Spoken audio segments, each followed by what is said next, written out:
it was a person's story, a struggle. This is her story, but the nation has come up. So yes, it is sensitive. दर्द का पता होना चाहिए सबको कि जब कोई अपना पकड़ा जाता है तो कैसे दर्द होता है और क्या परिवारों पर बीतती है.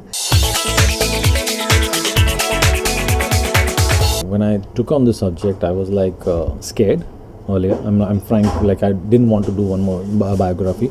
I mean, because I thought I'll be labeled as such. But when I read the story, I said, my God, this story has to be told. And if not me, then who? So I have to do this.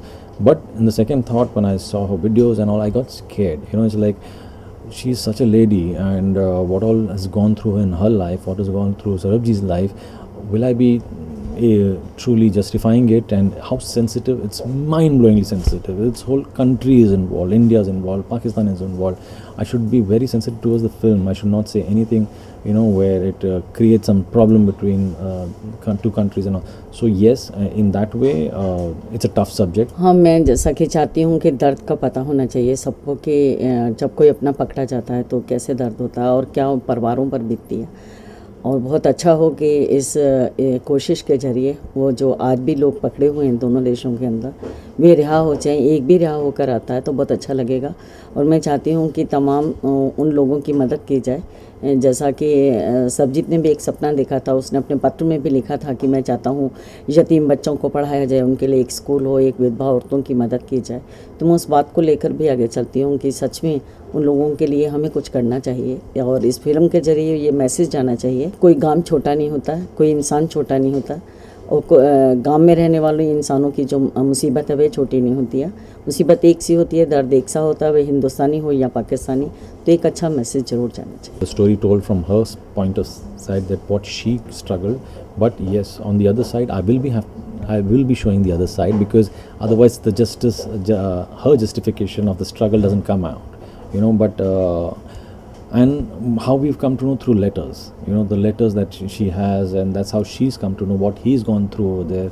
And it's a huge story. It's like 23 years of struggle, and that struggle obviously is through her life, through her family, and Sarabji's daughters, Sarabji's wife, Supreet, their struggle, and they will tell the story of what Sarabji is all about. हाँ, बिल्कुल होना भी चाहिए. जैसा कि आमतौर पर जैसे हमारे गांवों में और बहुत सारी स्टेट्स हैं जिसमें कि एक धारणा होती है कि एक लड़की सिर्फ घर में ही रह सकती है और कुछ नहीं कर सकती है जो कि एक मर्द कर सकता.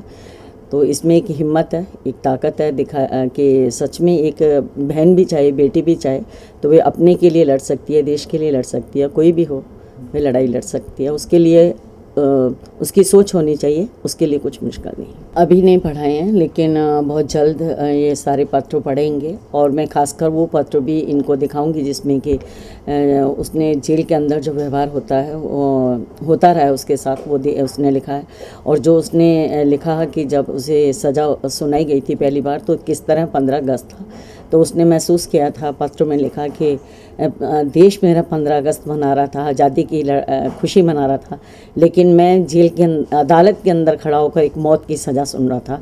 फिर भी मुझे लग रहा था, मुझे गर्व था कि मैं एक हिंदुस्तानी हूँ. और बहुत अच्छा लगा था उसे पढ़कर, मेरा भी दिल कांप गया था. और उसने बहुत सारी इस तरह से बातें लिखी थी कि वो जब सामने आएंगी तो सच में देश को गर्व होगा कि हमने अपने हिंदुस्तानी के लिए जो एक छुड़ाने के लिए जो सबकी सारी दुनिया की भावनाएं जुड़ी थी, तो वे सच में एक अच्छे इंसान के लिए, एक सच्चे हिंदुस्तानी के लिए जुड़ी थी. See, that's the truth, but obviously I'm not going to name people.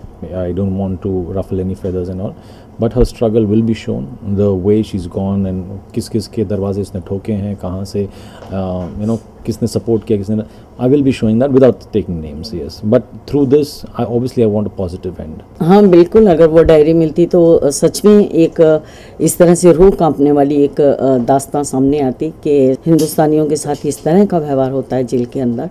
और जिस तरह से उसने बहुत सारे पत्रों में भी जिक्र किया और मुझे मुलाकातों के दौरान जब बताया, तो वो डायरी मिलना बहुत ज़रूरी था, बहुत ज़रूरी था.